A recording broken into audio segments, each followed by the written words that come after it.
secretaria del Instituto de Derecho Internacional Privado. Y bueno, queríamos darles la bienvenida a este encuentro que se organiza en forma conjunta con el Instituto de Integración Aduanero y Portuario, acompañándonos miembros del instituto y el doctor Lautaro Martínez como director del mismo. Y bueno, darles la bienvenida a esta conferencia sobre el caso internacional en el anteproyecto de Código Procesal de Familias, propuesta de proceso electrónico regional, que bueno, va a estar a cargo de los doctores Liliana Rapalini y Juan José Cerdeira. Voy a hacer una breve presentación de ambos expositores porque es muy amplia la trayectoria de ambos, por lo cual, para no insumir tanto tiempo, les voy a comentar que el doctor Juan José Cerdeira se desempeña como director nacional de Asuntos Internacionales del Ministerio de Justicia, Seguridad y Derechos Humanos, es docente de grado y posgrado en distintas universidades, y autor de libros y numerosos artículos publicados relacionados con la disciplina. Y un amigo de la casa, porque nos ha acompañado en varias jornadas anteriores. La doctora Liliana Rapalini es directora del Instituto de Derecho Internacional Privado del colegio, docente titular de grado y posgrado de distintas universidades, investigadora de la Real Academia Española, y también autora de libros y artículos sobre la materia, sobre el derecho internacional privado. Así que bueno, les doy, comentarles también que para un mejor orden, consideramos pertinente que si surgen dudas o inquietudes sobre los temas, los evacuemos al final de las exposiciones, ¿sí? Si les parece bien. Iba a dar paso a la doctora Rapalini. Doy inicio, Alesia. ¿Cómo no? Bueno, muchas gracias. Como verán, tengo una tarde sumamente complicada con internet, porque se va y vuelve. Así que bueno, podremos poner un poco de paciencia, va a hacer mucha falta. La idea de organizar este encuentro es porque creo que satisfactoriamente acá en la provincia de Buenos Aires se ha dado a producir y difundir un anteproyecto de código unificado de familias, pero de tenor procesal. Vale decir que un área tan importante como el derecho de familia y niñez va a tener normas procesales específicas. Esto, a mi modesto entender, es sumamente satisfactorio. Obviamente que el enfoque que le puedo llegar a dar no es en ningún momento el de un especialista en derecho procesal o un especialista en derecho de familia. Sobre todo porque ni bien apareció este anteproyecto, me fijé ansiosa si había disposiciones relativas a derecho nacional privado, y me puso realmente muy bien el haber encontrado que destina secciones a temas propios de la disciplina. Cosa que todo el código van a observar, o sea, todo el anteproyecto de código procesal de familias, gira en torno a la remisión a las normas del Código Civil y Comercial. Actúa en paralelo. Esto para nosotros, para el derecho internacional privado, es de por sí satisfactorio. ¿Por qué? Porque la disciplina hasta antes de 2015 no estaba escindida, apartada sus normas, como lo está a partir del Código de 2015, en donde contamos con el título 4 del libro sexto, artículo 2594 en adelante. Somos los últimos del Código, pero estamos. Eso es realmente importante. Entonces, claro, esto me provocó la necesidad de poder, diríamos, vincular la temática del derecho internacional privado contenida en este título 4, alguna que pudiera no estar, como ejemplo el tema del reconocimiento y ejecución de sentencias. Tanto el Instituto de Derecho Internacional Privado de aquí del Colegio de Abogados de La Plata, como el Instituto de Derecho Constitucional de la Facultad de Ciencias Jurídicas y Sociales de la Universidad Nacional de La Plata, me pidieron que emita una suerte de dictamen.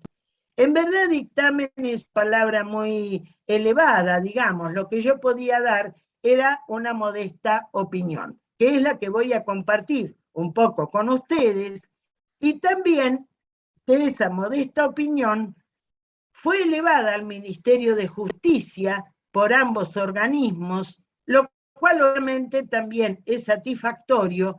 ¿Por qué? Porque, bueno, son opiniones, y si se invita a poder darlas y a su vez se escuchan, bueno, esto es, por cierto, satisfactorio. Entonces, le voy a conversar un poquito nomás sobre la opinión que me merece el contexto del anteproyecto. Y también comentarles alguna que otra opinión disidente de este contexto que pude haber conversado. Esto ya, sobre todo con procesalistas. Por ejemplo, veo muy satisfactorio la incorporación del proceso electrónico, que ya lo tenemos muy bien, pero específico para tratar temas de familia y niñez, y del expediente digital, cosa que también es satisfactorio para este tipo de procesos. Acá en paralelo cabe mencionar, si no fuera por este código de 2015 y lamentablemente por la pandemia tan severa que vimos durante 2020 y que relativamente, pero que igual continúa en 2021, ha llevado a que toda esta cuestión de la digitalización en lo procesal, en la cooperación jurídica civil internacional, y como les comentaba, un artículo como 2006-11-12 del Código Civil nuestro, en el apartado de Derecho Internacional Privado, hicieron que se incrementen las prácticas y las comunicaciones electrónicas y hasta se perfeccionen. Pero no cuenta la disciplina con una plataforma propia de proceso electrónico. ¿Se entiende la idea? No tenemos una plataforma como puede ser la plataforma argentina. No, no la tenemos. Hay acuerdos, proyectos, como el Tratado de Medellín, muy bien, pero ni siquiera el Mercado Común del Sur tiene esa suerte de plataforma única que sería muy interesante poder contar para los procesos transnacionales. Bueno, pero por lo menos estamos más abiertos. Y con estas normas propicias del Código de Familias, Código Procesal de Familias, lógicamente esto va a ir en mejora. Otro punto a favor que le reconozco a este código es digo código, pero ya sabemos, me estoy refiriendo al anteproyecto, ¿sí? A este anteproyecto, otro punto satisfactorio es desde ya la constitucionalización. O sea, sigue la línea del civil, del artículo 1 del civil y comercial. Vale decir, remitir a la Carta Magna y a todos los tratados de derechos humanos incorporados al texto de la Constitución Nacional.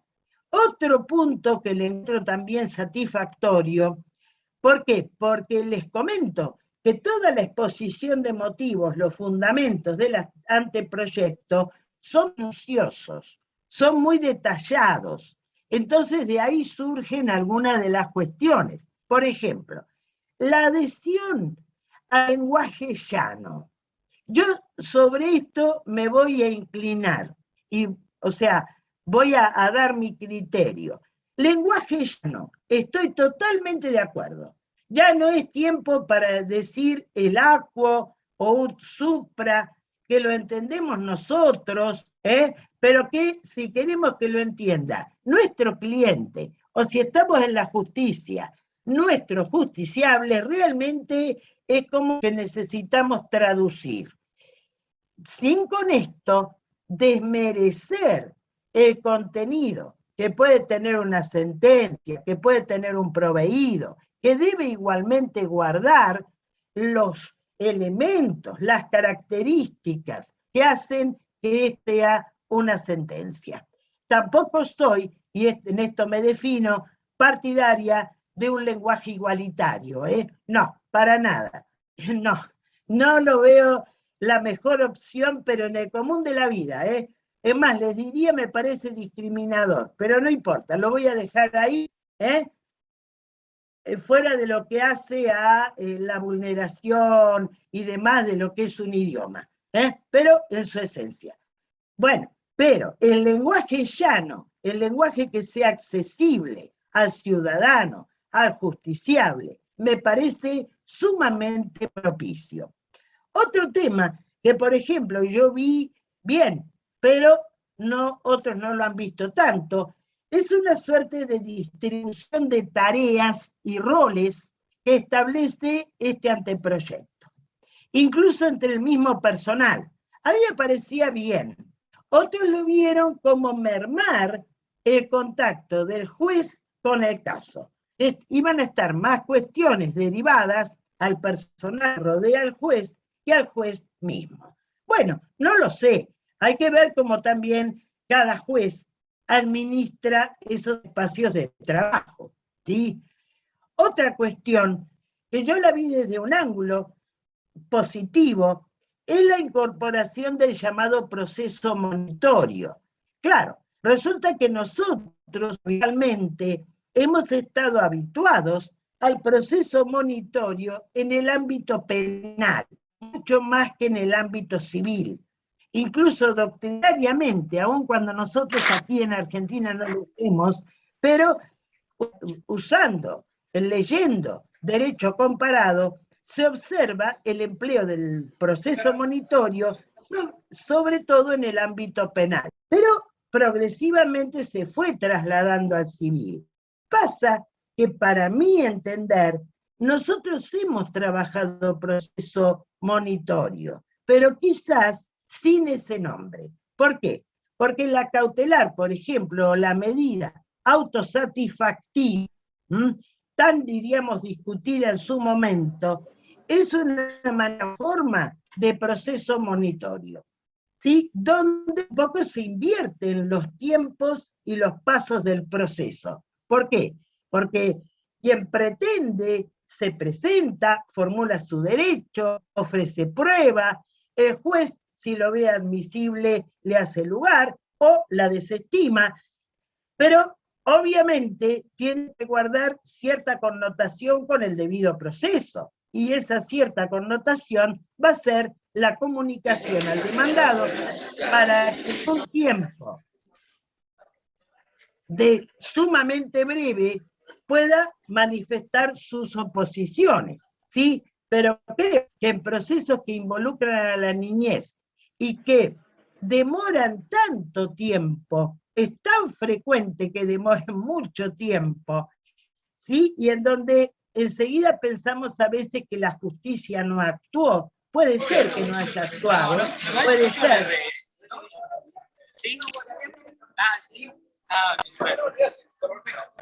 Hay cierto... Disculpen, hay cierta interrupción porque paralelo a este evento se está presentando un libro. Y bueno, pues, yo no detecto. Diego. Bueno, ahí lo han resuelto, me parece. Entonces, les contaba este tema del proceso monitorio, que me parece satisfactorio y que requiere de alguna manera una resolución expedita, eficaz, rápida, más cuando afecta a niños, ¿cierto?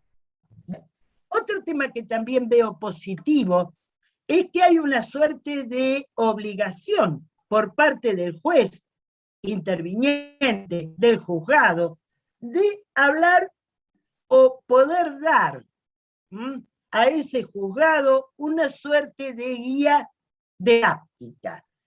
Podríamos decir buenas prácticas, pero creo que se refiere a que como va a ser un proceso nuevo, una modalidad distinta, entonces, ¿qué tiene que hacer el juez? ¿Sí? Y su personal inmediato. Bueno, pues tiene que preparar una guía para que se sepa usar esos procedimientos nuevos. Esto lo creo muy satisfactorio.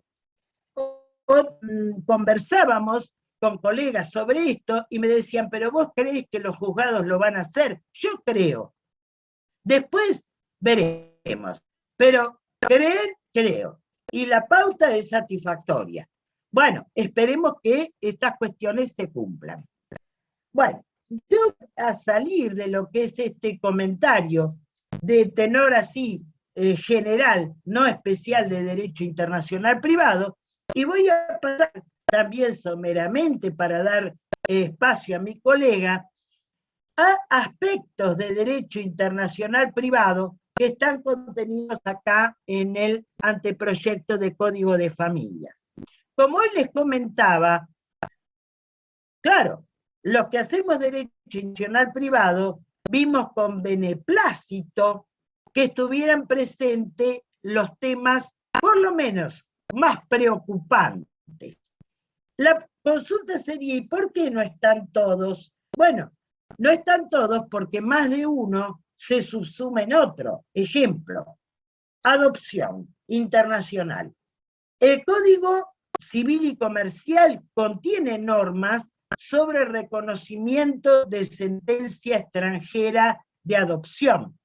Contiene normas sobre cómo convertirla, ¿sí?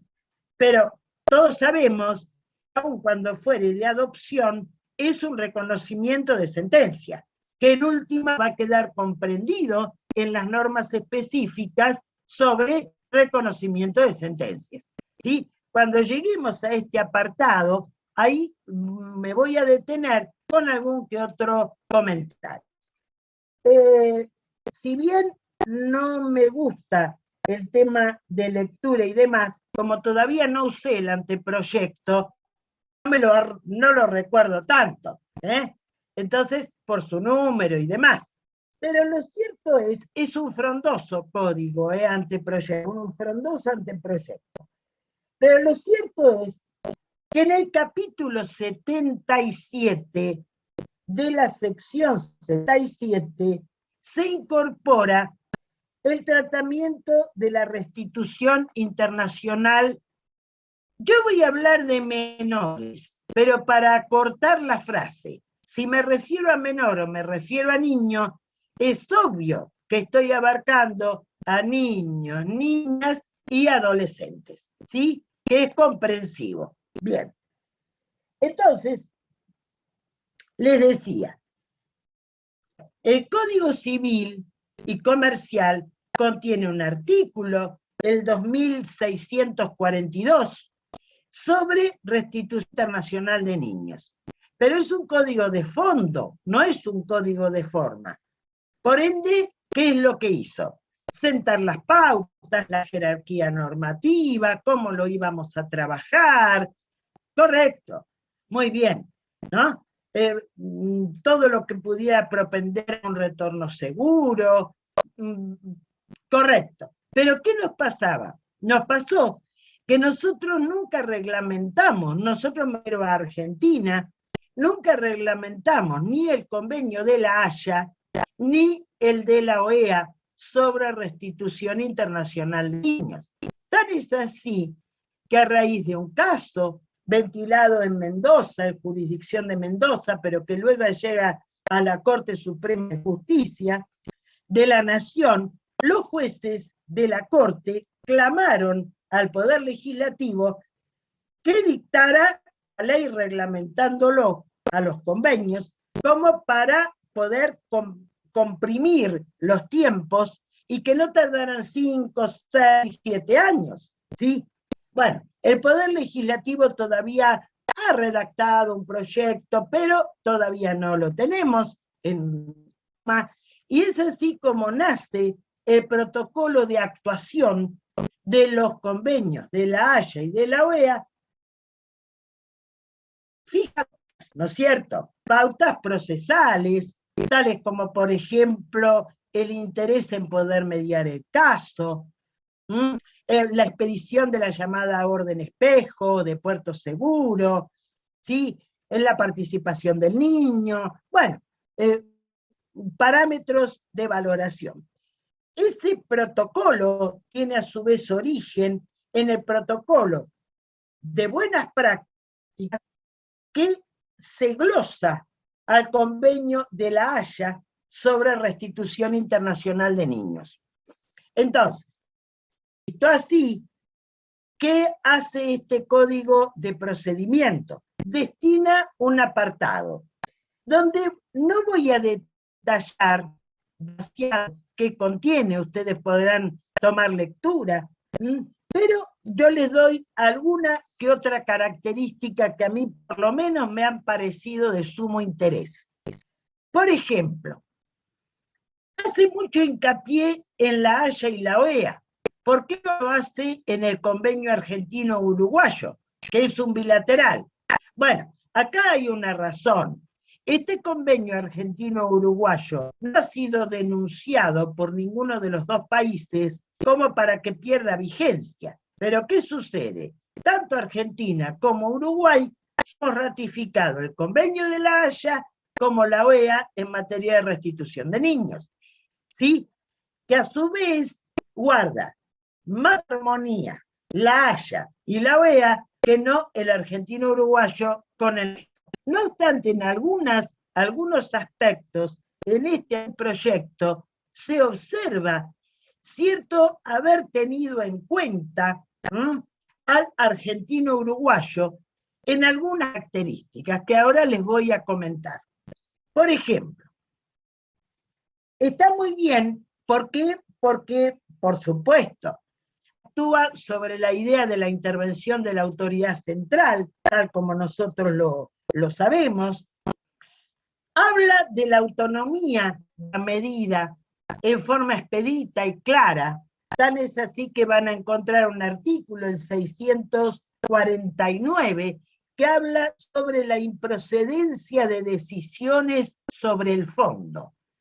Esto es importante, porque todos sabemos de qué se trata, pero hay quien puede, diríamos, intentar mover esa regla que identifica a la cooperación jurídica internacional. Esto es su autonomía.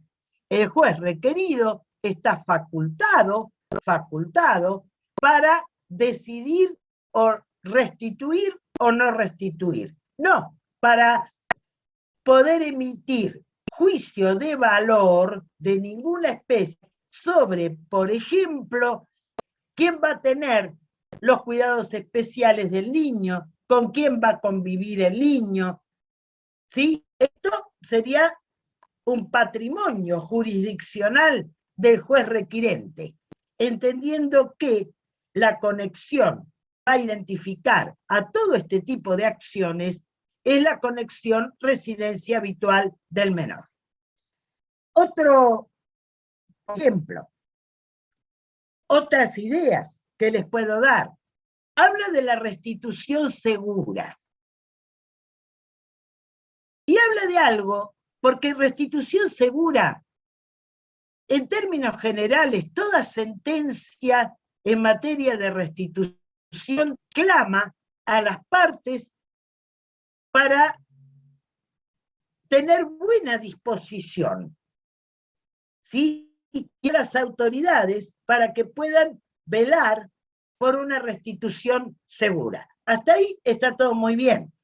Pero, no obstante esto, a ese marco yo le agregaría remarcar la importancia de incorporar en forma expresa qué es una orden espejo, también llamada réplica, también llamada de puerto seguro. Porque si bien del texto se deduce, a veces los jueces no tienen tanta frecuencia de trato con estos casos. ¿Y qué sucede? El juez requerido notifica desde la autoridad central la sentencia donde se ordena la restitución, que tiene a su vez pautas generales de seguridad, de un retorno seguro. Pero en la gran mayoría de los casos se requieren de medidas de seguridad específicas. Entonces, hasta tanto esta sentencia ya notificada se dupliquen las medidas de seguridad en la llamada orden espejo, y a su vez esta orden espejo esté acatada, y por qué no decir homologada en la jurisdicción requirente, esa restitución puede tener algún que otro riesgo, digamos, ¿sí? Por ejemplo, asegurarse que si se ha implantado una causa penal hacia el sustractor, esa causa penal se levante antes de que ingrese al país requerido, sino de lo contrario va a ser detenido ahí nomás en el aeropuerto y ya la seguridad y la integridad de esa criatura, ese niño que ha sido sustraído, ya no es tan íntegra como pretendemos que lo sea, ¿cierto? Siendo que se trata de un tránsito realmente complejo y traumático para todo niño. Eso en cuanto a un pequeñito detalle. Veo sí muy bien, que incorpora dentro del artículo 651, en el último apartado, el seguimiento. Esto está muy acertado. Vale decir, el juez requirente debe informar al requerido y el requerido a su vez también puede pedir informe sobre el seguimiento de esa restitución. Vale decir, ¿cuál es el resultado que dio?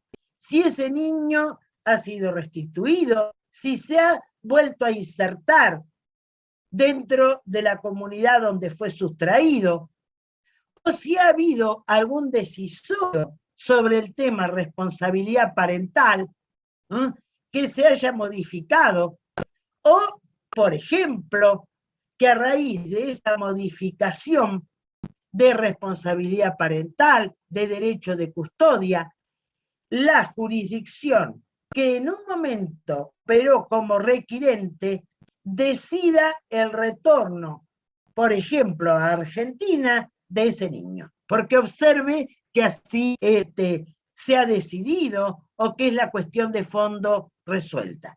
También tengan en cuenta que Argentina ratificó un tratado, la Haya de 1996, sobre responsabilidad parental.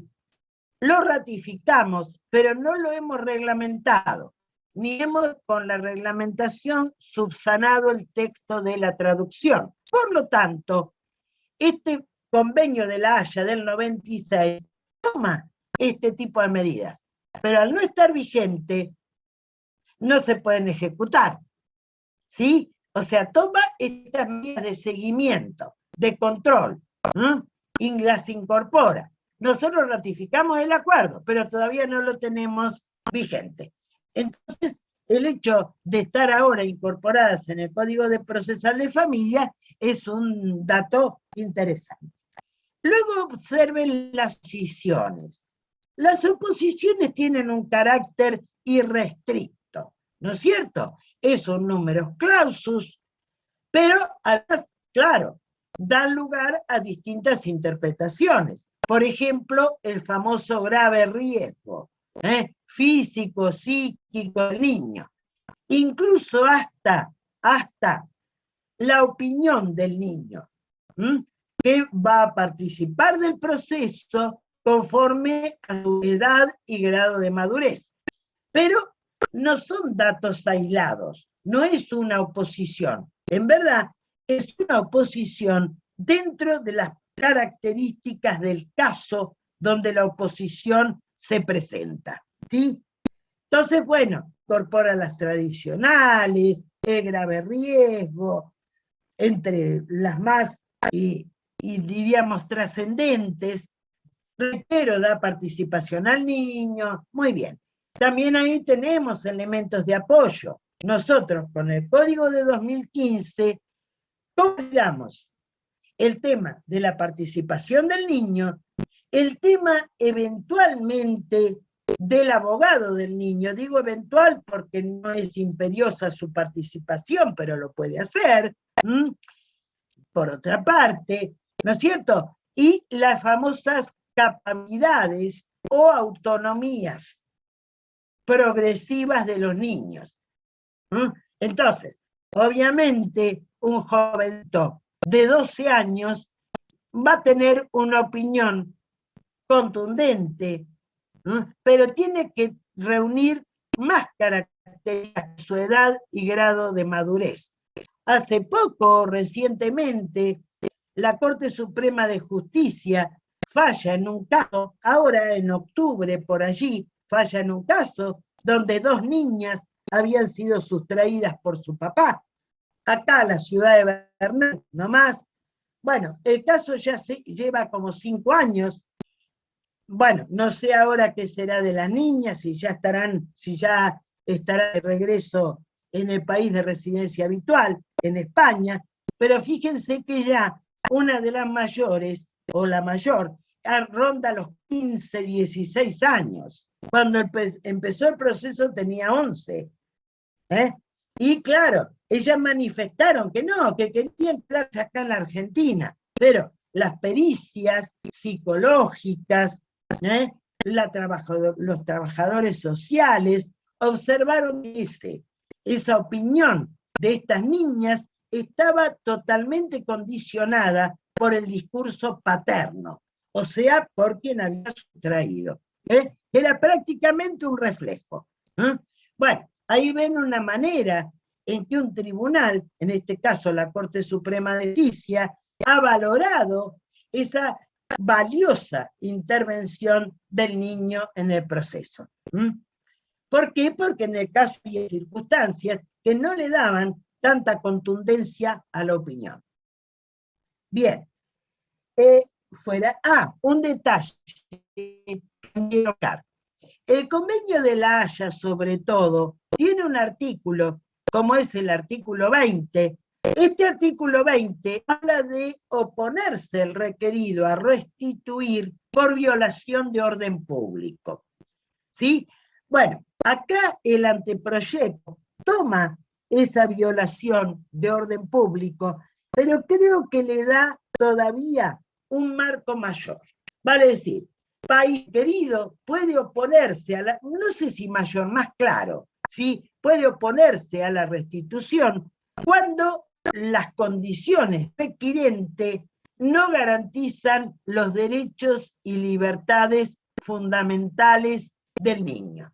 ¿Sí? Ejemplo, un estado, una situación bélica, un hecho natural, una pandemia, que pueden llevar a no restituir. Esto no significa no restituyo siempre, pero hasta que las condiciones no sean diferentes y se hayan restablecido de alguna manera, esa sustracción y su restitución van a quedar, diríamos, en suspenso. Eso también me pareció positivo. Tiende a prueba fehaciente, va a decir, me opongo a tal o cual cuestión, tengo que aportar prueba fehaciente. ¿Sí? Esto también limita, y es uno de los aspectos donde, por ejemplo, creo que se ha tenido en algo en cuenta al convenio argentino-uruguayo. Va a decir prueba fehaciente, prueba contundente, sobre los extremos en razón de los cuales yo estoy formulando alguna oposición. Bien, un dato también interesante. Van a observar que en la sección 77.2 habla de régimen de visita, comunicación o contacto. Muy importante para mí que se haya incorporado. Muy importante. Algunos han opinado que no hacía falta porque en última instancia todos estos temas o se resuelven ligados a los convenios de restitución o emanan de la Convención de los Derechos del Niño. Sí, estoy de acuerdo. La Convención de los Derechos del Niño es la Carta Magna de la Niñez. Y obviamente, los derechos allí consagrados se van a trasladar, ¿sí? Y así el derecho del niño de poder trasladarse de un país a otro para poder a sus progenitores. Pero no está de más en absoluto este tema de régimen de visitas y de comunicación incorporados al Código Procesal de Familias. Hubiera agregado un aspecto más, que es la autorización de radicación permanente en el extranjero. Habrán observado que en la parte material del Código Civil y Comercial, los artículos 645 y 642 en conjunto, ¿no? Están hablando de aquellos actos que requieren del consentimiento de ambos progenitores, entre ellos salir del país por paseo, pero mucho más cuando uno de los progenitores peticiona una autorización de radicación en el extranjero. En la parte, diríamos, de exposición de motivos, quienes crearon este anteproyecto, quienes legislaron en este anteproyecto, explicitan que no lo creyeron conducente, dado que se trabaja en general sobre las pautas de los convenios de restitución internacional de niños. Está bien, no digo que no, pero no es un anexo siempre del tema restitución. ¿Se entiende la idea?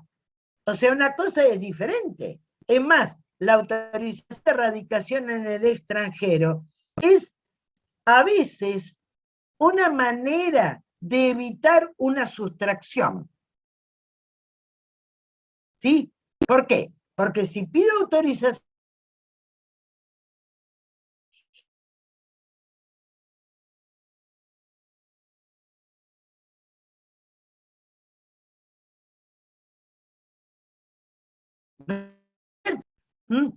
¿para qué? Para evitar una sustracción de mi parte, vale decir que igual viaje, de alguna manera me vaya, ¿sí?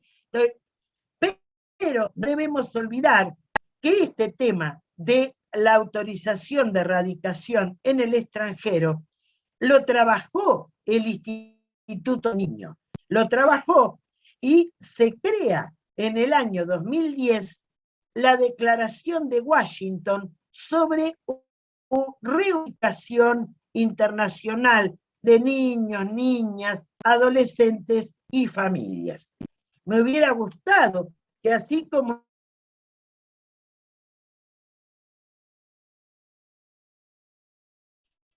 de haber habido un apartado destinado a reubicación internacional del niño, ¿sí? O autorización de radicación en el extranjero, y haber incorporado esas reglas de soft law de la Declaración de Washington a las premisas. Por ejemplo, cómo se van a distribuir los gastos, si hay sanciones por incumplimiento. Por ejemplo, una mamá que consigue esa autorización de vivir en el extranjero con el hijo y promete enviarlo en periodos de vacaciones y no lo envía, si tiene alguna pena, ¿sí? Por esa razón, alguna penalidad. Eso se fijan sanciones pecuniarias. Bueno, para mí hubiera sido satisfactorio que la reubicación internacional o autorización de radicación en el extranjero se hubiera incorporado al texto del anteproyecto. Una opinión. Otro, cambiamos de área.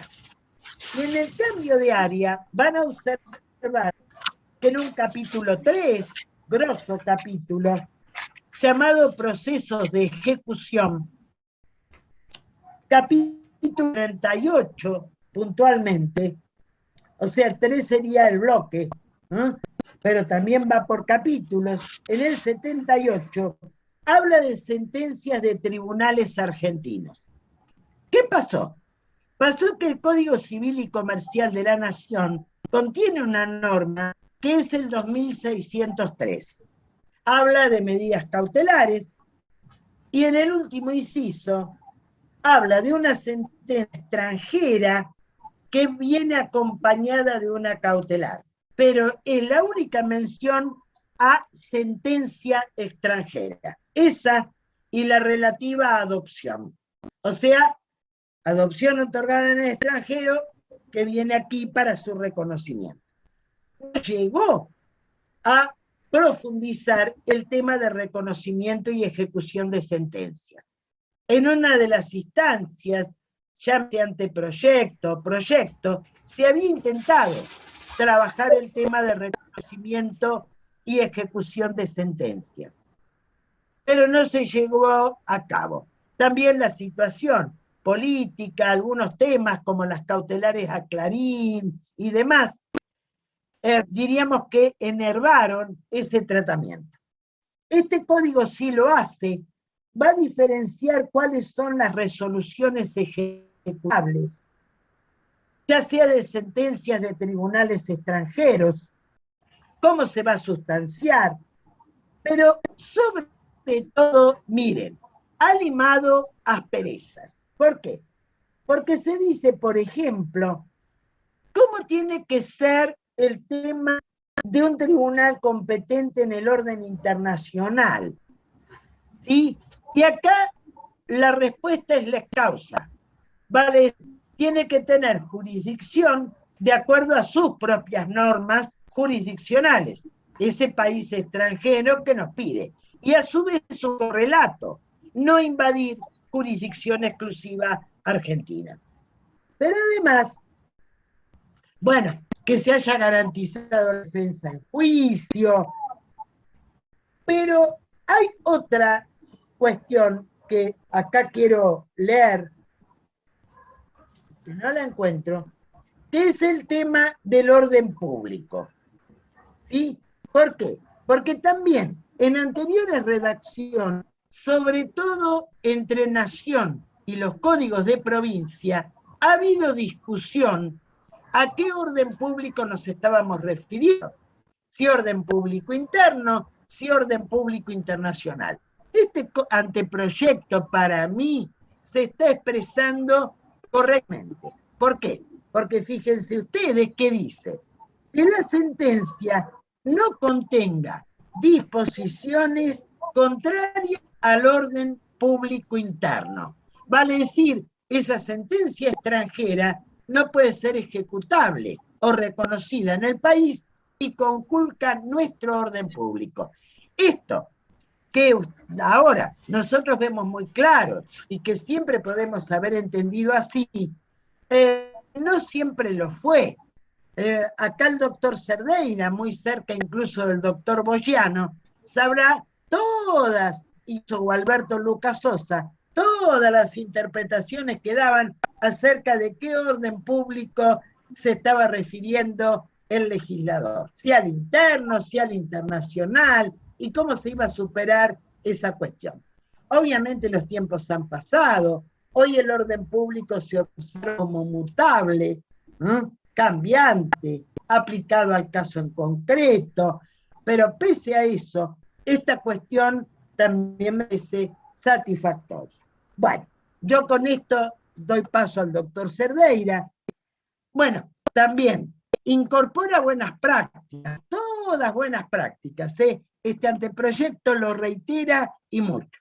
Así como un colega me dijo, pero lo irán a cumplir. Y bueno, no sé, yo espero que sí. Yo espero que sí. A mí me parecería muy satisfactorio. Obviamente habla especialistas en derecho de familia o procesal que podrían tener objeciones más profundas, pero para mí esto es positivo contar con ello.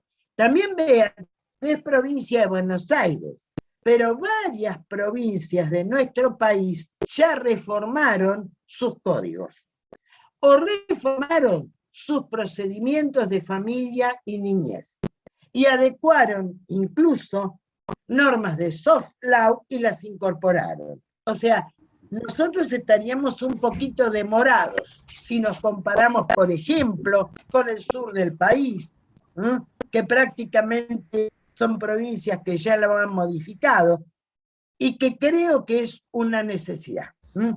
Bueno, muchas gracias, Juan José, te dejo a vos.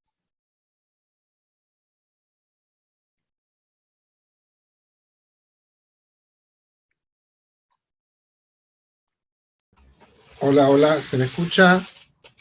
Sí. Ah, bueno, muchas gracias, Liliana.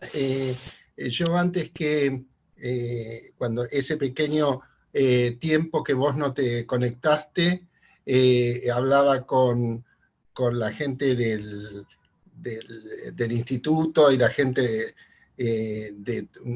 acá presente del colegio, y les decía que el tema, que agradezco la invitación como siempre, a ustedes, a la cátedra, al instituto, al colegio, que siempre me tienen en cuenta. En esta oportunidad me acercaste también este instrumento, este anteproyecto, que me parece de suma importancia.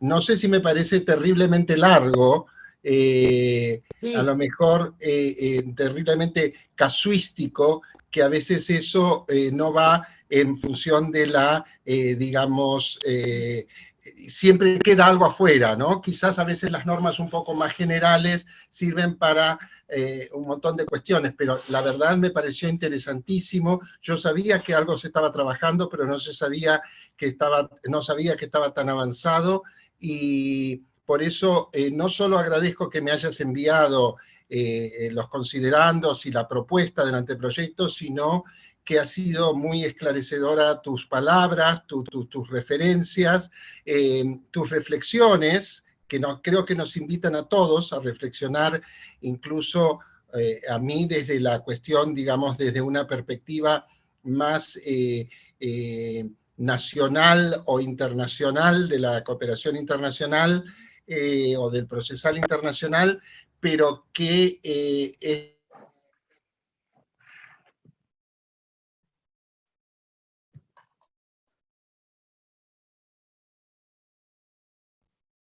de suma importancia conocer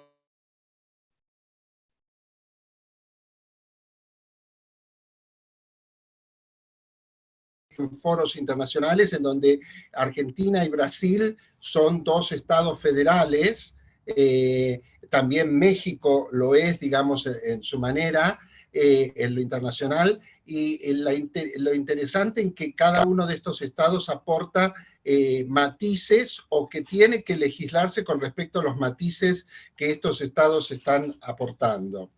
De una rápida mirada que he hecho al proyecto que me mandaste, y que por eso agradezco que hayas hablado en primer lugar, porque también has puntualizado muchos de los aspectos y me has dejado muchas ideas para pensar.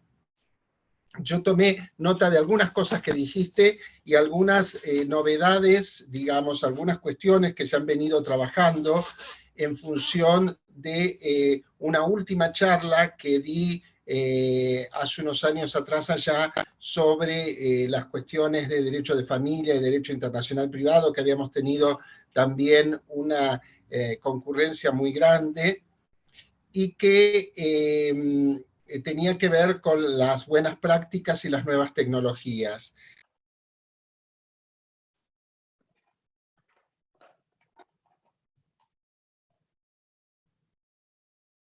Bueno, digamos que de pandemia y que lo que hemos transitado, pero hay que pensar que todavía tenemos un camino más para transitar. Los foros internacionales se han dedicado bastante, no solo a las reflexiones en materia virtual, cosa que a veces a los académicos o a los especialistas o a los docentes nos ha complicado un poco la existencia, digamos, en asistir a tantos foros virtuales o a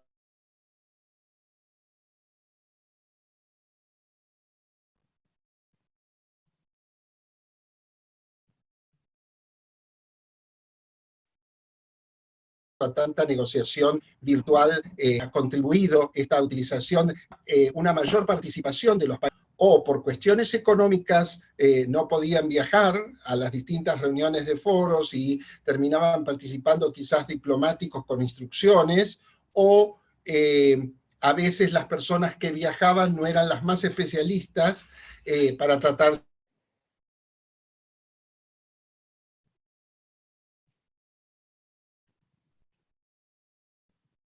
una tendencia no solo transprovincial en nuestro caso, sino una tendencia nacional, y es la utilización de las nuevas tecnologías y los medios electrónicos.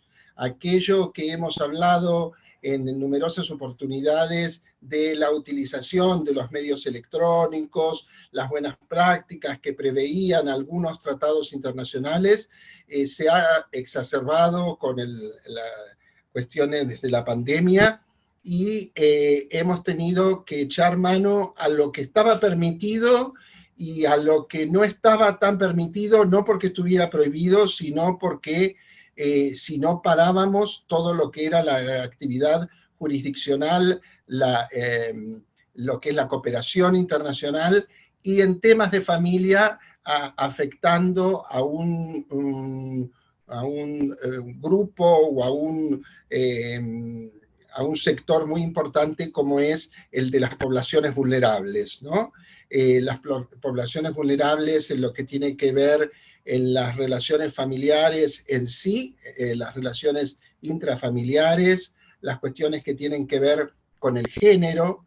Yo creo que hay grandes temas que se han transversalizado y se han potenciado con motivo de la pandemia y los últimos tiempos y la realidad global, que son el género, las cuestiones de género, las violencias en materia de género,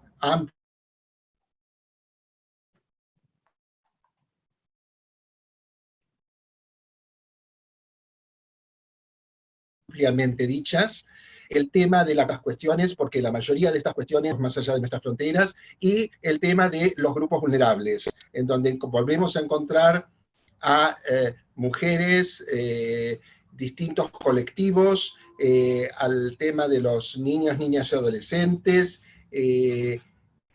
y distintos sectores alejados de la posibilidad de un acceso efectivo y equitativo a lo que es la justicia. Me parece sumamente interesante que la provincia de Buenos Aires haya trabajado en un anteproyecto de este calibre, como también lo ha hecho en materia de tema de restitución de menores en la provincia de Córdoba, que ha dictado leyes específicas con respecto a esto que vos decías que nos falta un poco en la reglamentación, nos falta no un poco, nos falta totalmente en la reglamentación de lo que es la restitución de menores. Se ha trabajado mucho en Mendoza, la Secretaría de la Corte en Mendoza, que tiene el doctor Stocco, ha trabajado mucho también en función de lo que son leyes que tienen que ver con la regulación de los pedidos de restitución. A nivel nacional, lamentablemente hace varios años que se está trabajando a raíz de los problemas que acarrea, como decís vos, los pedidos de restitución, la demora en los tiempos, el no tener normas procedimentales claras, no tener recomendaciones, reglamentaciones claras, reglas claras, hace que se demoren mucho los periodos para producir la restitución, y entonces ese artículo 20 al que vos te referiste, y que hay que tener en miras un poco la consideración general del interés superior del menor, la integridad física, psíquica. Bueno, a ver, si pasaron 5, 6, 7 años porque no se cumplieron los plazos procesales, porque se extendieron los plazos procesales, ya no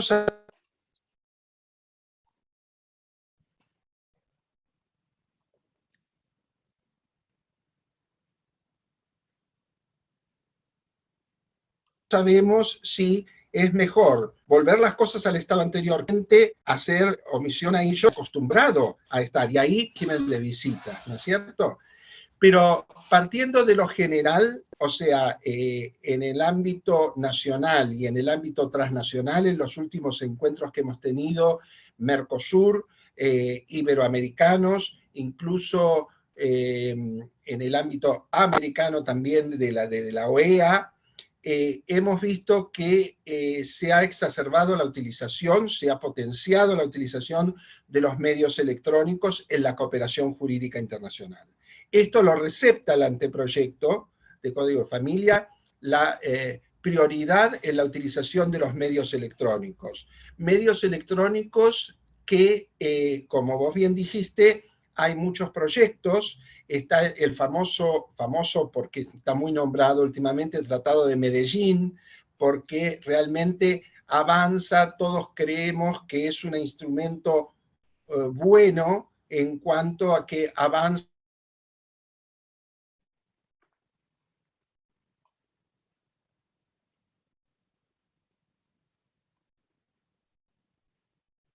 a través de autoridades centrales, marca un sello de lo que es la importancia de la autoridad central en nuestra región. Esto, si bien involucra a España, Andorra y Portugal en el continente europeo, lo interesante es que más que nada, la utilización a través de autoridades centrales es un sello propio de nuestra región, en la necesidad que hoy todavía tenemos la región latinoamericana de un poco, si se quiere decir, la conducción o el hilo conductor de la autoridad central que nos guíe, porque muchas veces lo dijimos, ¿no? Hay numerosos convenios internacionales y un poco la autoridad central ubica a cuál de esos convenios o a dónde tiene que enviar para el pedido de cooperación. Así como digo esto, digo que también a veces ha habido algunas dificultades en la utilización de la autoridad central, sobre todo en este precepto que tenemos nosotros en el Código Civil y Comercial, que permite, en cierta forma, la comunicación directa entre autoridades centrales, entre autoridades competentes, y que el anteproyecto de código que estamos nosotros tratando ahora, habla de que en casos de emergencia o en casos de urgencia puede haber y es necesaria una comunicación directa entre las autoridades competentes de la aplicación de los convenios. Acá creo que tenemos que hacer una diferencia entre lo que es la cooperación informal y la cooperación formal. La cooperación informal entre las autoridades competentes para avanzar en distintas cuestiones, como se establece el tema de prueba espontánea, como se establece en acercar elementos de prueba, en acercar documentación, acercar otro tipo de mecanismos, está totalmente permitida y tenemos distintas redes. Una de las más conocidas de redes de comunicación informal a través de los puntos de contacto es la IBERRED, ¿no? La Red Iberoamericana de Cooperación Jurídica Internacional, que está constituida justamente por las tres grandes patas de la cooperación jurídica. Una es los ministerios de justicia, en un entendimiento que esos ministerios de justicia son autoridades centrales. Eso parte de un concepto en donde en algún momento eran más los ministerios de justicia los que eran autoridades centrales. Por eso hoy se extiende a las autoridades centrales, que son en muchos casos, como en el nuestro, el Ministerio de Relaciones Exteriores. Nosotros podríamos decir que si bien el 90% de la comunicación, la cooperación internacional lo tiene el Ministerio de Relaciones Exteriores, también tenemos varios convenios, como el que ustedes también en el marco del instituto han trabajado, que es la Convención de Nueva York sobre reclamos alimentarios en el extranjero, que lo tiene el Ministerio de Justicia, un tratado argentino-uruguayo sobre diligenciamiento de exhortos y rogatorias, que lo tiene el Ministerio de Justicia, y hay distintos convenios de intercambio de antecedentes que lo tiene el Ministerio de Justicia. El otro porcentaje importante lo tiene el Ministerio de Relaciones Exteriores. El tema de los acuerdos Mercosur, que en algunos de los países del Mercosur los tiene el Ministerio de Justicia, como el del Brasil, o lo que el ministerio que ejerce la funcionalidad de justicia en Uruguay, que es el de Educación y Cultura, lo tienen ellos, los convenios de cooperación civil.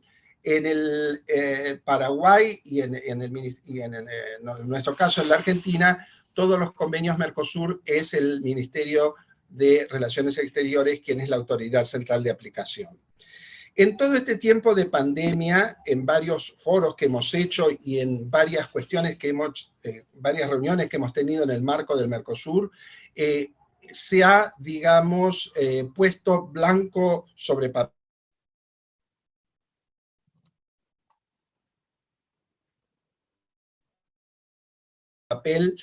la utilización de los medios. Dice que producen esa transmisión a través de la plataforma electrónica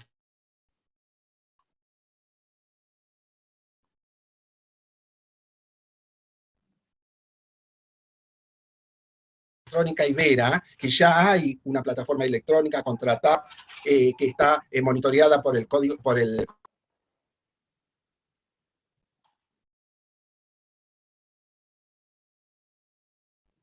Colegio de Notarios de España. Es una cuestión por entrar en vigencia, porque lo han ratificado, que podía entrar en vigencia con la ratificación de 3, Andorra y Cuba.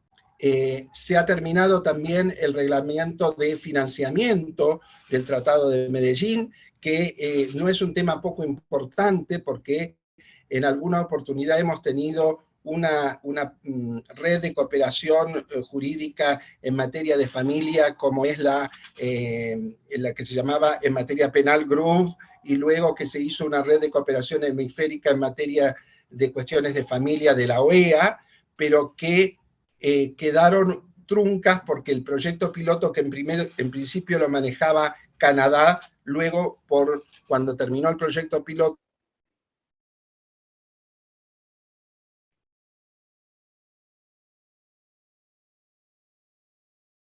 y por falta de fondos, ese proyecto quedó diluido. En Medellín, para su avance, se haya establecido que sean parte del Tratado de Medellín con los dos primeros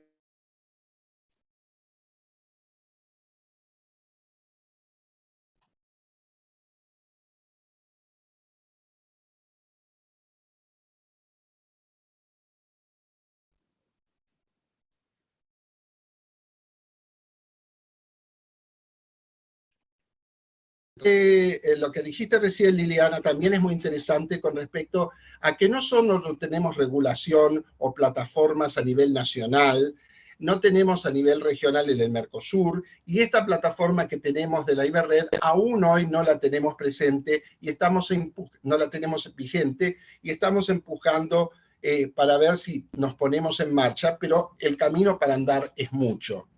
Lo mismo ocurre con el tema de todo este tiempo. Se ha, digamos, se ha utilizado para la cooperación jurídica internacional los correos institucionales de los distintos ministerios, de la Cancillería, de los ministerios de justicia, llegado el caso, se han utilizado los correos institucionales como medio para el diligenciamiento de los pedidos de colaboración.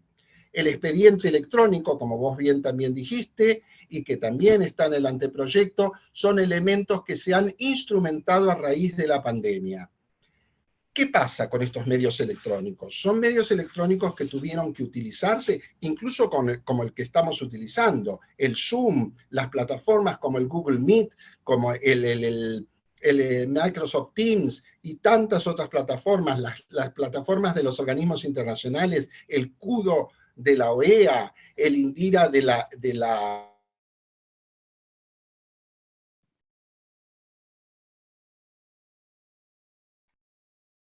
en tu charla que varias cosas no me terminé enterando porque justo cuando decías ¿por qué? Se iba. Estas plataformas sí, se han utilizado, han servido en momentos de pandemia, se ha visto cuáles de ellos pueden quedar, o sea, la videoconferencia es un elemento que efectivamente es de suma utilidad, la declaración, el levantamiento de audiencias por videoconferencia, pero tampoco nosotros la tenemos regulada, la videoconferencia a nivel nacional, ni tampoco a nivel regional. ¿Por qué? Porque a nivel regional el acuerdo iberoamericano sobre el uso de la videoconferencia nosotros lo tenemos aprobado por ley, la Argentina, pero no está ratificado aún. Entonces, nos estamos manejando con instrumentos útiles, informáticos, de nuevas tecnologías, como te comentaba, se ha clareado el uso de los correos institucionales, pero tengamos en cuenta que muchos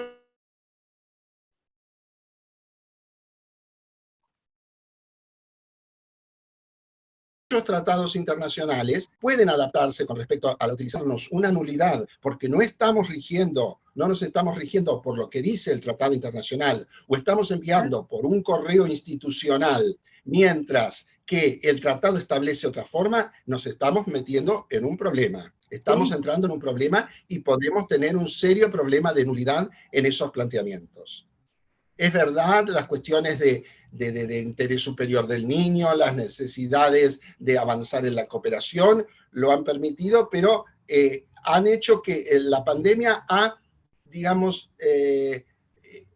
clareado, como digo, ha autorizado la utilización de los medios electrónicos y bienvenido sea para facilitar las audiencias, el intercambio de información, el contacto con el requiriente y el requerido, las audiencias de conciliación, el intercambio, todo a través de correos institucionales, todo a través de audiencias que las tenemos reguladas a lo máximo por alguna acordada de la Corte Suprema de Justicia de la Nación del año 2013 o algún otro elemento, pero no tenemos algún medio categórico que no nos pueda llegar a generar un problema en el futuro.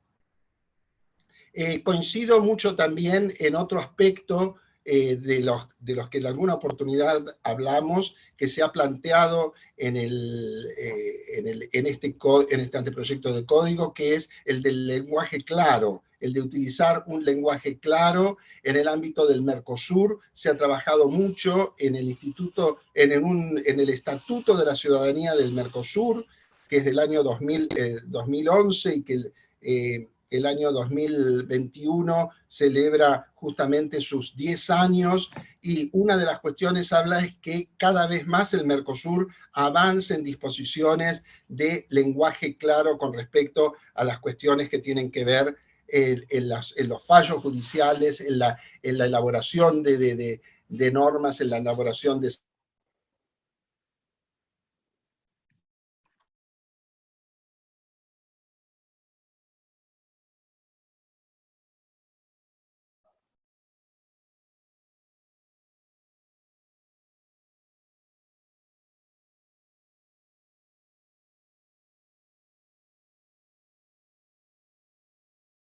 sentencias. Con respecto al tema de la última reunión de ministros de justicia, el pasado 19 de noviembre, y análogas del Mercosur, a los estados parte del Mercosur, para el organismo máximo del Mercosur, la recomendación a la utilización de las nuevas tecnologías, correos electrónicos, firma digital, expediente electrónico, audiencias en las declaraciones, en todos los pedidos de la cooperación jurídica internacional. Es una recomendación que sale de la reunión de ministros de justicia. Un poco en la misma línea de lo que se avanza en el ámbito de las líneas de trabajo de la COMGIP, la Conferencia de Ministros de Justicia de los Países Iberoamericanos. Por eso el Tratado de Medellín avanza, ha habido distintas presentaciones a nivel europeo, los mismos europeos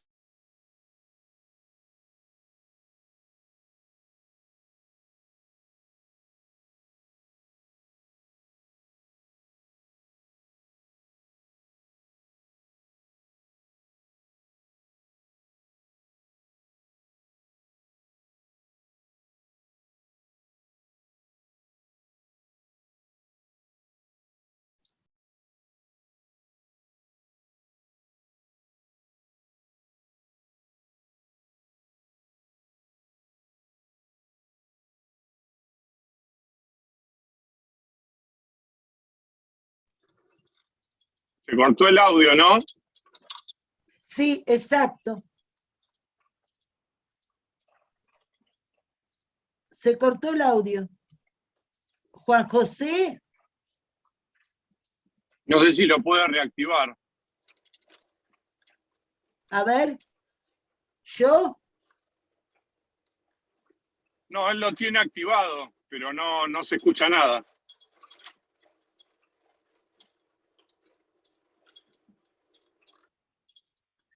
Igual tuvo interrupciones durante toda la charla, yo tuve muchísimos cortes del audio de él.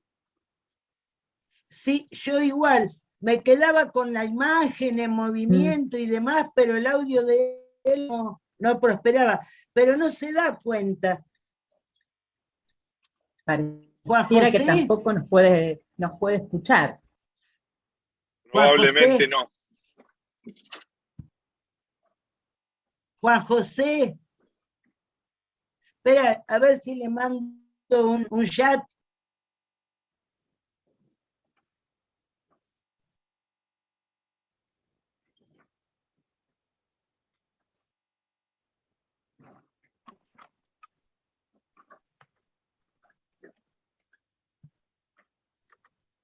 No, active y desactiva el audio, pero no pasa nada.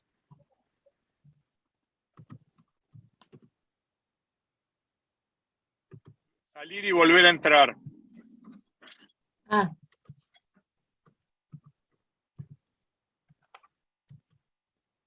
Ahora le pongo.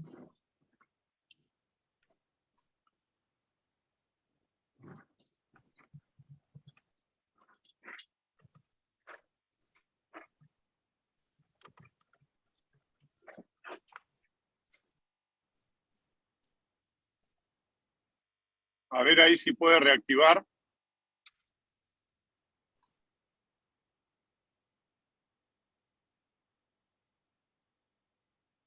No, yo no lo escucho.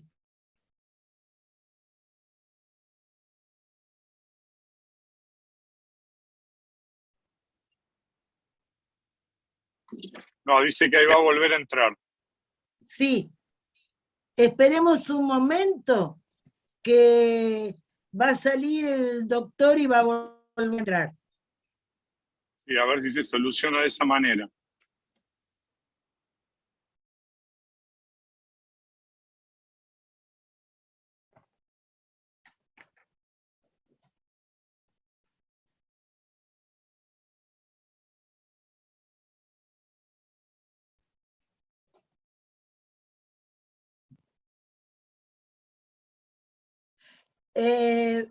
Les converso un poquito, ¿escuchan a mí? ¿Sí?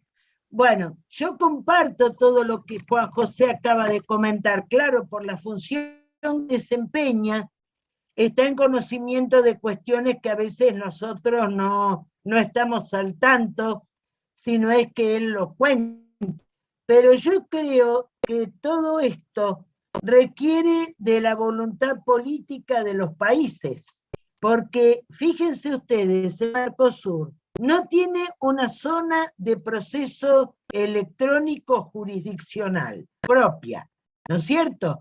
Pero sin embargo tiene firma digital, que es un paso en adelante.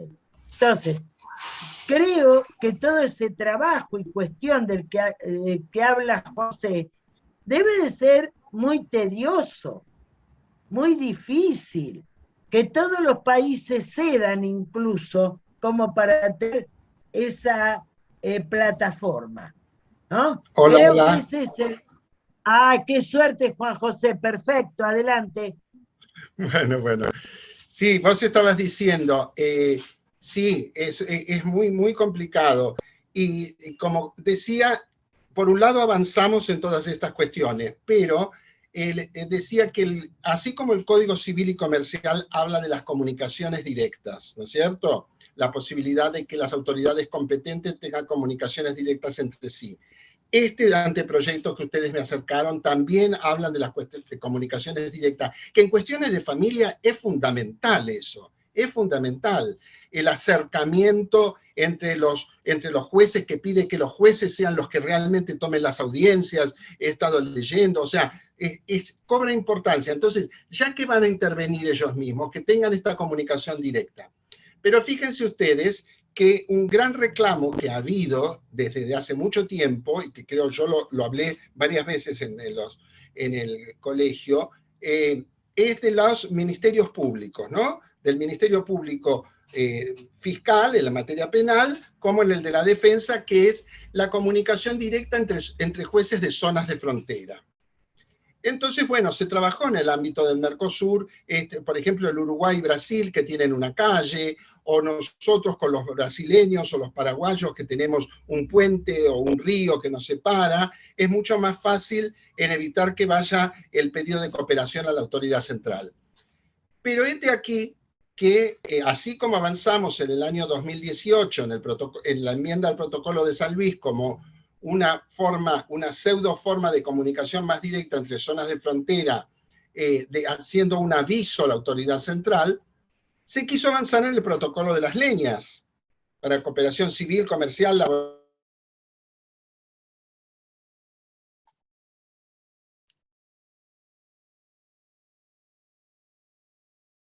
¿Están escuchando? Sí.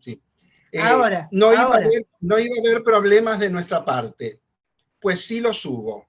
No pudimos avanzar.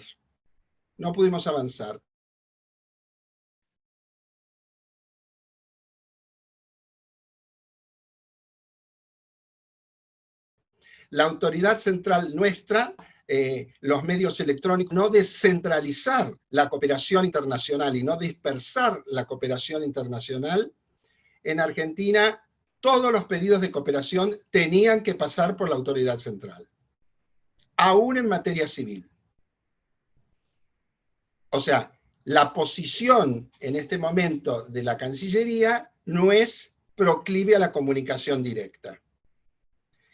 Cuando yo planteé, entre comillas, porque bueno, a ver, la posición de la Cancillería es la posición nacional, digamos, yo planteé lo del Código Civil y Comercial, me dijeron que la interpretación esa del Código Civil y Comercial no se refería a las comunicaciones directas entre jueces para los pedidos de cooperación, sino para el acercamiento de posiciones con respecto a las sentencias que se iban a tomar. Y que en definitiva, hoy en día, la utilización de los medios electrónicos ya no impedía ese retraso que se producía en la cooperación internacional. Por eso les digo que a veces es interesante cómo yo creo que a nivel nacional, el Código Civil y Comercial, ustedes lo ponen a nivel provincial, en el proyecto, la posibilidad de la comunicación directa en casos de urgencia. Después, en la ley que se ponen plazos que se establece para la restitución, que me parece que también se acotan al proyecto de ustedes, esto de la necesidad de acotar por lo que decíamos antes en la restitución de menores, que se desvirtúa el instituto de la restitución cuando pasan muchos años por distintas chicanas jurídicas que se ponen o excederse en las distintas prácticas. Entonces,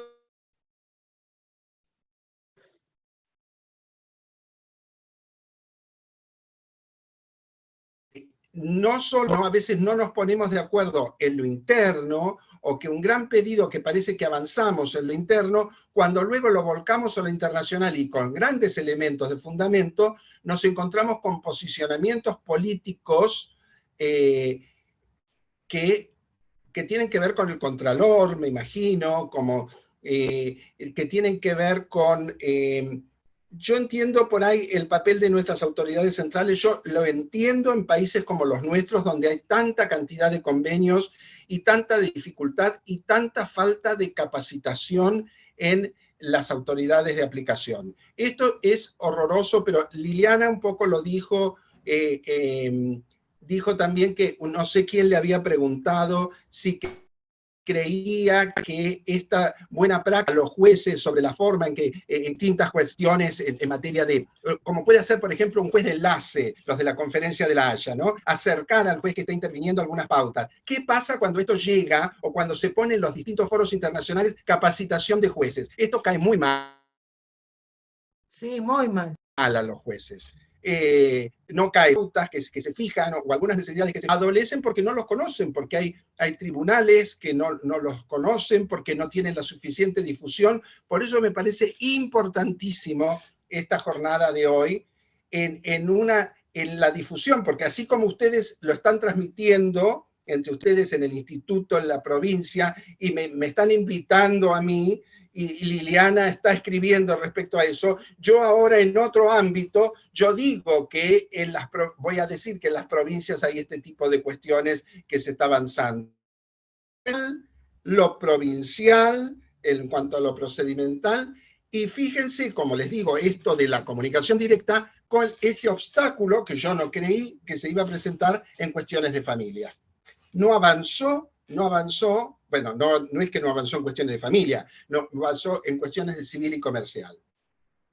Sí, toda la utilización de las buenas prácticas, sí, la utilización de los medios electrónicos, firma digital, etcétera, etcétera. Pero comunicación directa entre jueces o comunicación entre jueces de zona frontera, aún peor, con algún aviso a la autoridad central para que supiera, eso no caminó, no caminó.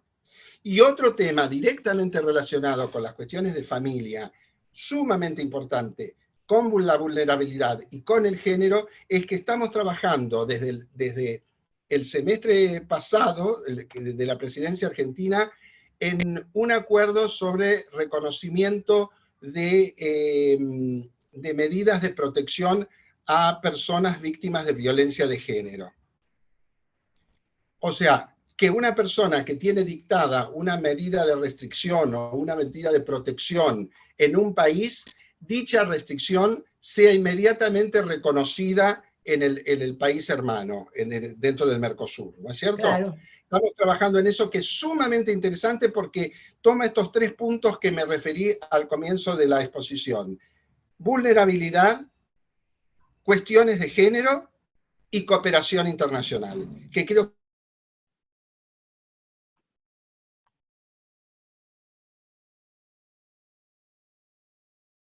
que ahí nos hemos vuelto a encontrar con problemas. ¿Por qué?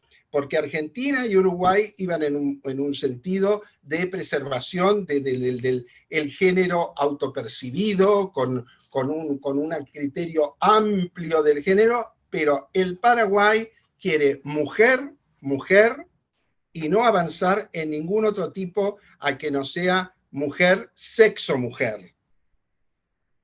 Ningún tipo de género. No quiere que hablemos de personas, no quiere que hablamos de protección de víctimas de violencia de género, sino de mujeres en el marco de la Convención do Pará, pero la Convención do Pará estricta al término mujer.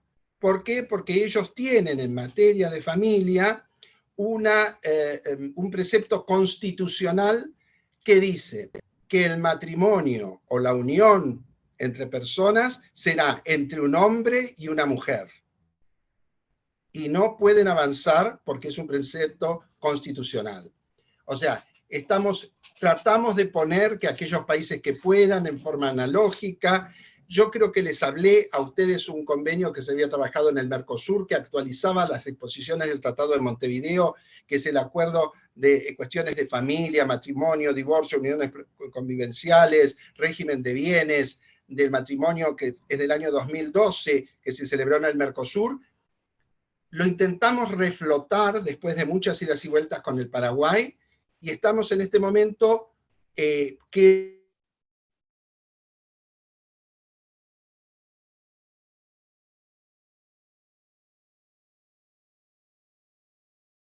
queda para la presidencia paraguaya, pero se entenderá este convenio del matrimonio. O sea, evidentemente eso de esa forma no va a caminar.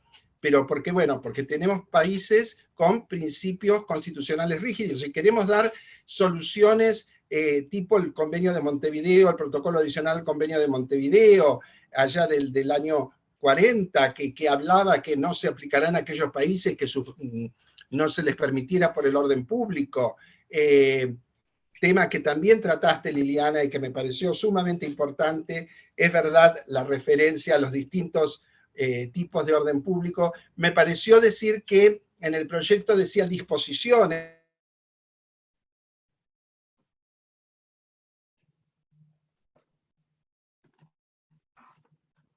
Ese sería un tema que desde nuestra perspectiva no gustaría, porque hay principios de orden público.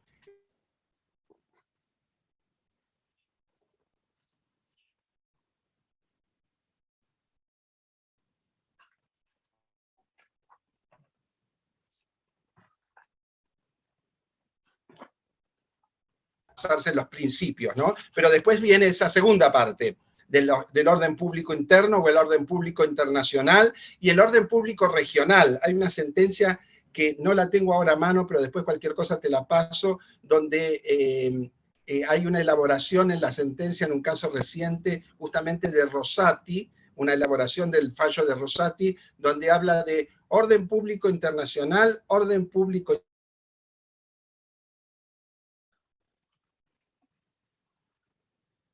interno y orden público regional, o sea, en su sentencia.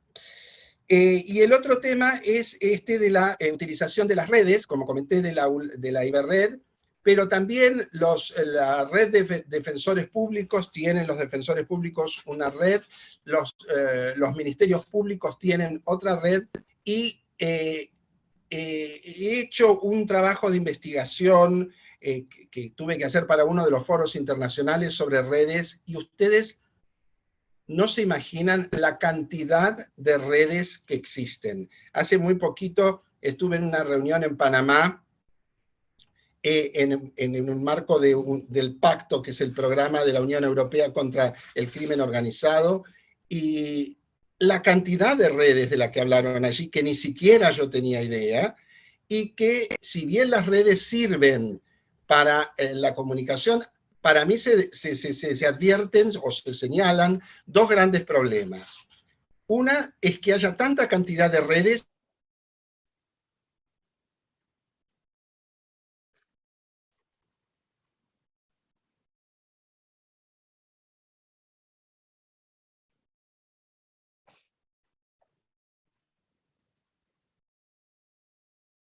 y que no haya un registro de quienes se involucran, y sobre el papel, y que alguien se comunique un punto focal de un país o de una región con otro punto focal de otro país por una de estas redes, no quiere decir que eso es válido para transmisión de un pedido de cooperación jurídica internacional.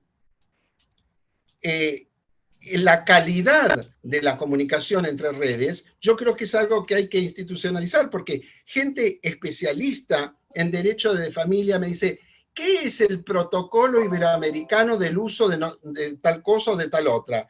Digo, no es, claro, porque es un protocolo de actuación, o que es acuerdo de cooperación pero interinstitucional. Entonces, es fundamental identificar que estamos hablando de interinstitucional y que sirve para el acercamiento.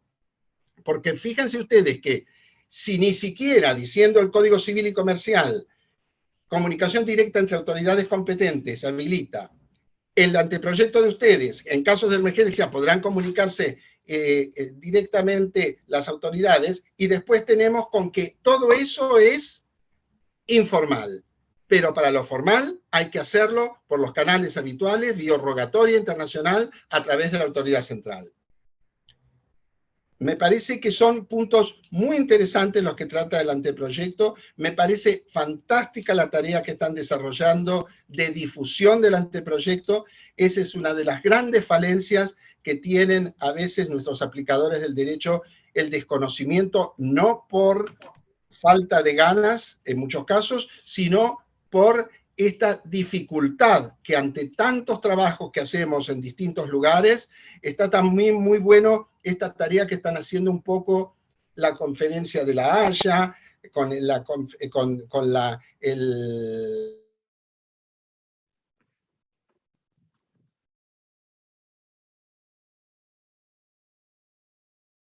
Comité Jurídico Interamericano, con el Mercosur de comunicación y de que ha hecho en distintas instituciones internacionales, de coordinar tareas, no como en algún momento, yo me acuerdo que trabajábamos en el ámbito del Mercosur, en un convenio, y apareció la Declaración de Córdoba. Y la Declaración de Córdoba eran de los partidarios de la CIDIP y los que estaban en contra del Mercosur. O que se hacía una convención en el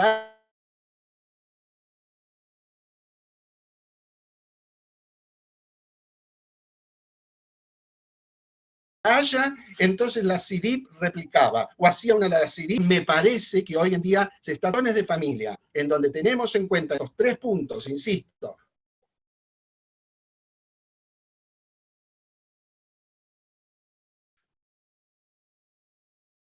Vulnerabilidad, cooperación en invasión de género, son 3 temas que hay que afinar las posibilidades y cuidar al máximo la utilización del soft law, pero cuidar los canales de seguridad, los canales institucionales de los ministerios, o de las organizaciones, no son infalibles, lo vemos a cada rato. Entonces, cuidado con todo esto, cuidado con los sistemas de seguridad, con los hackeos, con las decisiones que no sabemos muy bien a dónde vamos. Ese es más o menos el panorama, me pareció interesantísimo, y el acercamiento nomás de algunas ideas en función de lo que leí, de lo que acercaste, Liliana, y de lo último que se está trabajando.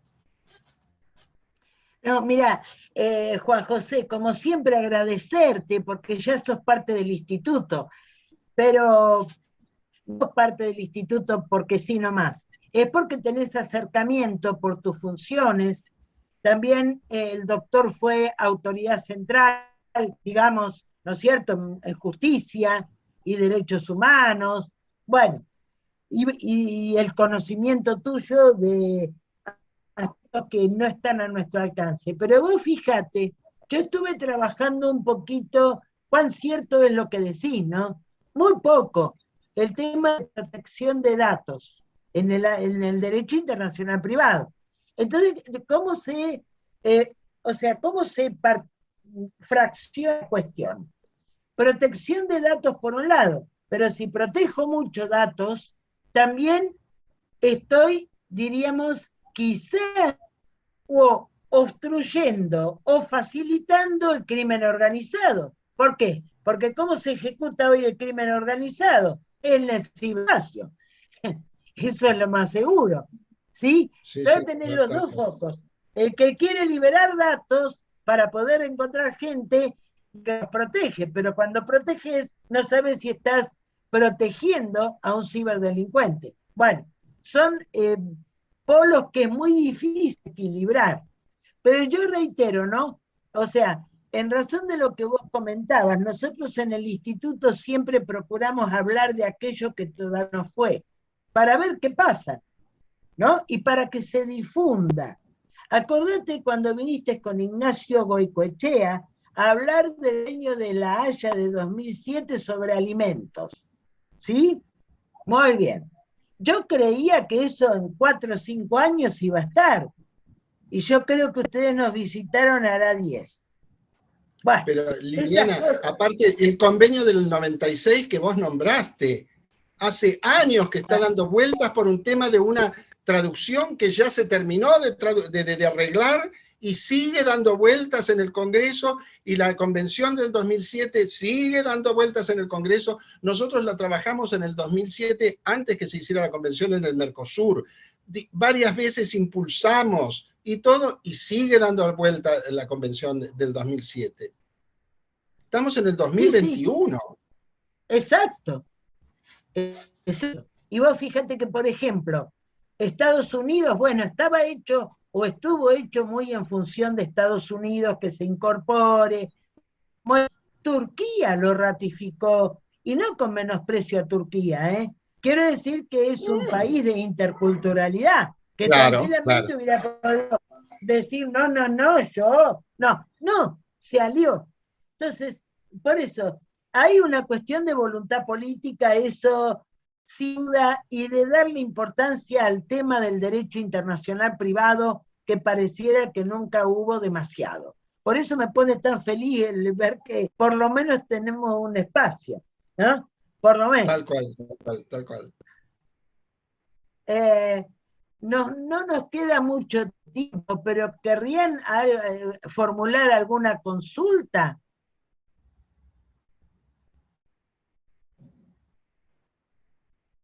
No, nos entendieron todo. Bueno, de mi parte, Juan José, agradecerte una vez más.